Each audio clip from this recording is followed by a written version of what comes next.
Hello and welcome to the Mobalytics patch 11.14 High-ELO tier list. Just to remind you, we've recently updated our tier list on our site, including the introduction of an extra tier. If you're wondering where our champion is and don't see them on our list, then head on over to mobalytics.gg and scroll down to the bottom of the tier list and you'll see a full list including champs in C and D tier. Now let's get stuck into things. First for top lane, in the God tier we have Camille, Aurelia and Riven. In S tier we have Fiora, Gwen, Lulu, Sett and Wukong. Some big changes coming in on this patch for top lane. First and foremost, we saw Stride get changed, but in the end this is mostly a nerf. The 90% slow is gone and it's now a flat 30%. This hit Nocturne quite a bit as he was thriving with the increased slow, and he also had his passive nerfed against minions. Akali was nerfed a fair bit. In the right hands he's still a powerful pick, but definitely a fair bit less valuable than she was before 11.14. Mundo has risen as a pretty popular pick at every rank. He's capable of outputting good damage while also being a really hard target to take down. You can farm from a distance with your cleavers and E, and scale really well as a solid frontliner. Kayle has also been looking better. A lot of her trickier lane matchups like Renekton have been nerfed, and once you're able to navigate through the laning phase, you're in a good spot to carry. On to highlight picks. First up is Aurelia, and she has been toned down in the first 6 levels, but she was already really strong early game in the right hands, so although she's not as good, she's still fine in the laning phase.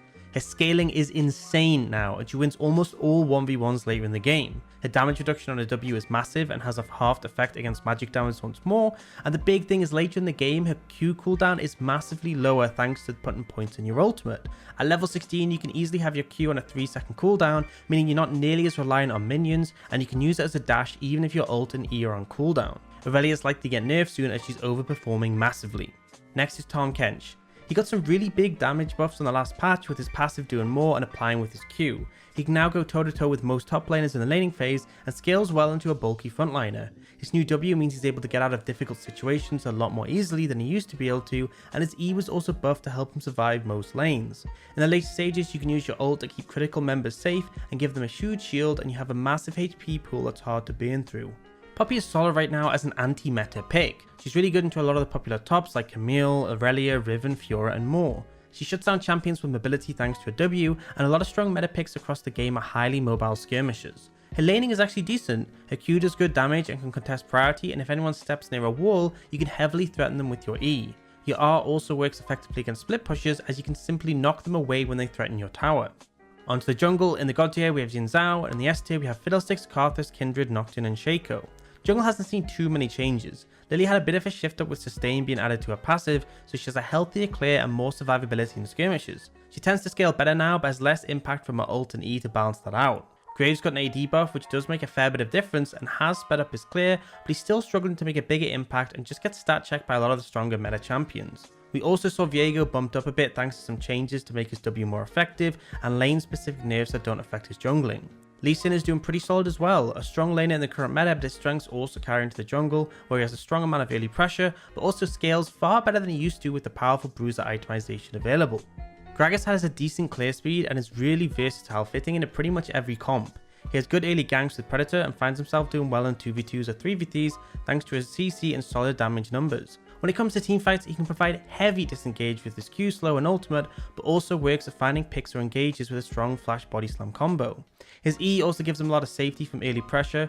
Gragas is pretty much a solid jack of all trades in the jungle, and the fact he's AP also means your team doesn't have as much difficulty finding AP sources when playing with an AD mid laner for example. Definitely a decent go-to pick you can have ready for almost any scenario. Kindred has solid early skirmishes from her base damage in 2v2s and 3v3s.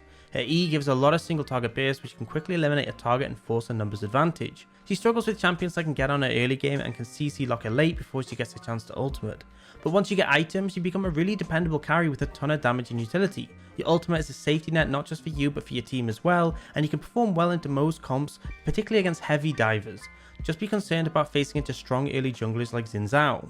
The weak part of Kha'Zix is early pre-6, so aim to get to that point without much happening. However, if you do find a window to get 1 or 2 successful ganks, then you can snowball really hard into your 6th and 1st evolve. Your skirmishing early isn't terrible, but if you can't burst them immediately then you will usually lose, as you aren't very strong without sticking capability from your level 6. Kha'Zix scales really well however and is a good solo queue stomper. Your burst hits obscene levels later in the game and anyone isolated can be deleted in an instant. For mid lane in the God tier we have Kassadin, and the S tier we have Annie, Echo, Galio, Heimerdinger, Katarina, Lulu, Kiana, Rumble, Sylas, Yone and Zilean. Mid is where we've seen the most changes. Zilean has been a solid performer for a while in solo queue, and the mage mythic changes have helped him a lot, allowing him to fly up to S tier. Casting is super strong right now, a really high rate of success thanks to hitting his spike sooner and being able to decimate as soon as 2 items. Akali and Lee Sin are both feeling the hit from their nerfs, and although still viable and solid, it has dropped them down a decent bit. Aurelia is super good at the moment and scales so much better. She's been mentioned earlier in our top lane segment, but is also performing well in the mid lane. Malzahar is really feeling the pain from his nerfs and has dropped substantially. Prior to this, he was a staple pick in S tier with a simple play pattern, allowing him to be successful at every elo. Onto our highlight picks. First up is Heimerdinger. And Heimer is really strong with the cheaper mage mythics and has risen up as a strong counter to assassins in mid. You harass them endlessly, and if they engage onto you, they lose as long as you land your E. You prio consistently, which allows your jungler to play aggressive and challenges theirs, while also giving you the freedom to lean towards bot lane and threaten dives. Into compositions in general, any dive comps really struggle to play into Heimer. Short range champions get shredded by his turrets and struggle to close onto him. Once they do get close, your stun grenade and Zhonya's buys a ton of time to whittle them down. Sylas is really strong right now. It's important to remember his value is directly linked to the enemy's ults though. Things like Alistar and Swain give him a ton of survivability, whereas ults like Akali's and Malphite's make you a huge threat in team fights. You can skirmish really heavily, and your W gives you a ton of survivability in extended fights, as the healing is just ridiculous. He can be punished in lane, but a lot of time people don't actually look to do so, or pick champions that shut him down effectively, and that frees you up to scale into a monster in the later stages. Viego is one of the best skirmishers in the game. He has really high lane sustain, which allows him to weather harass and find windows to trade back. He has a stun, strong sustained damage, and his stealth which makes him a tricky target to deal with, but the big factor is his passive and ult. The fact he gets constant resets as long as he's killing targets means that in big fights he can get a ton of value. The healing and ult reset means it doesn't really matter who you take down for the reset, as those alone are super beneficial. Just be cautious about jumping into a squishy target and being bursted down. Should you use your passive on a fed enemy though, you can look to have even more of an impact and decimate. Onto the AD carry role. In the God tier we don't have any champions, but in the S tier we have Draven, Ezreal, Kog'Maw, Vayne and Ziggs. AD carry has seen minimal changes. Ziggs is holding up fine with the 60 mana nerf and still a great bot lane pick being seen in pro play. But let's just jump straight into our highlight picks. Jinx kind of fell off a bit after she had some nerfs a while back, but steadily over time she's come back into a comfortable spot. Her laning is decent with the ability to quickly shove waves and harass with her rockets, and her chompers are really strong at providing space and self-peel against more aggressive lanes. Jinx scales incredibly well and in teamfights is really capable of cleaning up and carrying. A team has to deal with you or you end up being a massive threat and can carry games. A good thing to be aware of is flank angles and focus on which enemy targets are threats to you and what big cooldowns you're playing around. Flanks are super punishing as often your frontline won't be able to intercept, and your traps are a lot less valuable if you're being approached from multiple angles. The cheaper mage mythics put Swain in a great spot. He's a decent laner once he hits level 3, and with aggressive support you can chain your passive with their CC to be really destructive.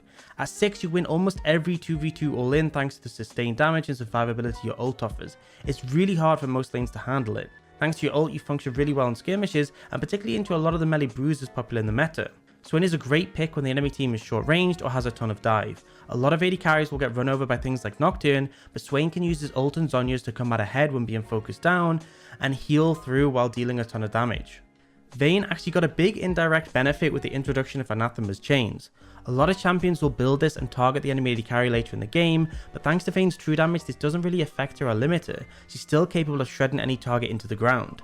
Laning phase can be rough as you struggle to contest priority and can be harassed, but your all-ins are actually solid, especially if you can find a condemn against the wall. In teamfights you're hard to pin down and do well at dealing with a lot of the strong meta champions. You can buy yourself space and decimate targets one at a time. With so much healing currently in the game, it's important to kill single targets rather than damage several, and Vayne does this really well. Onto support, in the God tier we have Bard, Lulu and Thresh, and in the S tier we have Braum, Senna and Zillion. Similar to AD carry, we haven't seen too many support changes.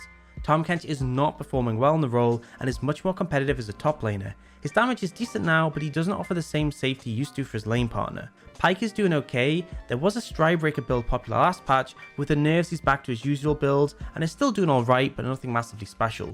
Solid in the right scenarios and decent at roaming.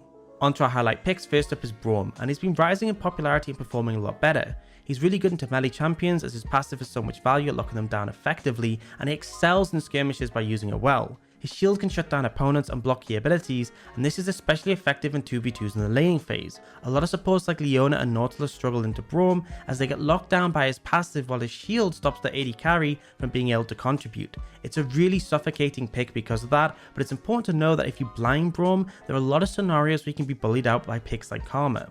Leona is such a powerful engaged support, and one of the big values is that QCD is so low she can continue to stun the enemy team on repeat in close range skirmishes. Leona is strong in the 2v2 bot, and her passive damage allows you to pop targets. She's strong in skirmishes and roaming to find pressure around the map, and when it comes to teamfights, her engage with her ult allows her to start fights on her terms and give time for her teammates to follow in. She's been a premier pick at every rank for a significant amount of time, and although some matchups like Thresh and Braum can make things more problematic, she can still find windows to punish. Rakan is such a safe pick in the bot lane. His mobility makes it very hard for a lot of matchups to pin him down, allowing him to fish for engages and disengage quickly if they don't go well. He also has some sustain which helps against ranged matchups, and is why he's such a solid blind, as he doesn't have any hard counters and can survive most lanes. He's really strong at peeling, and his W and ult are great against dive comps and any melee champs, as it's super easy to chain them together into a charm with your ult. Rakan's engage is super strong, and often he can be a great pick to help start fights when otherwise your team would struggle to do so. In a lot of comps you can have the damage and power, but Rakan can round it out by dictating the start of the fight and allowing you to pick your windows on where you wanted to start. And that's it for this patch. Hopefully this has been helpful in getting you up to speed on the meta. If you're interested in seeing the full low elo and high elo lists in one place, including C and D tiers, then head on over to mobalytics.gg, where you can get even more info including builds, counters, tips, combos and more.